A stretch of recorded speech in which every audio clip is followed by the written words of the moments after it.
Hi friends, आजची recipe आहे ही कच्च्या करवंदाच्या लोणच्याची रेसिपी। चला आता रेसिपी स्टार्ट करूया।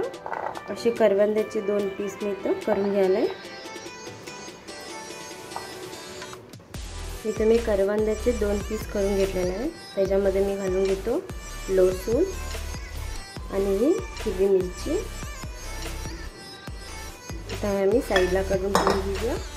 त्याच्यानंतर मी इथं मोहरी घेतलेली आहे, गरम करून घेतलेली आहे हलकीशी। आता त्याला आम्ही हलकसं असं फोडून घेऊया। इथं मी मोहरीला हलकसं कुटून घेतलेलं आहे। आता ही मोहरी मी ह्याच्यामध्ये घालून घेतो। थोडीशी हळद, मीठ मी तर छोटे 4 चमचे यूज करायला।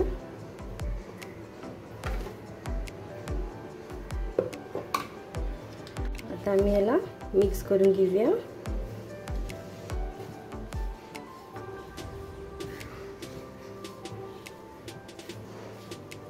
एका छोट्या पॅन मध्ये मी इथं तेल गरम करून घेतलेलं आहे। तेल गरम झालेलं आहे। आता थोडीशी हिंग,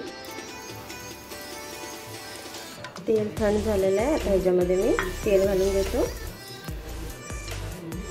आणि मिक्स करून घेऊया याला।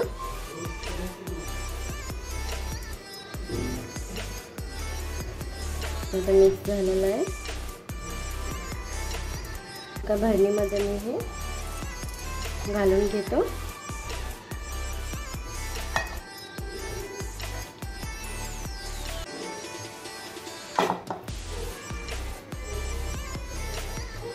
एकदा तुम्ही पण ट्राय करा। आणखी बरी रेसिपी घेऊन तुमच्या समोर नक्की भेटेल। हा सिंपल रेसिपीला लाईक करा, शेअर करा आणि सबस्क्राइब करा।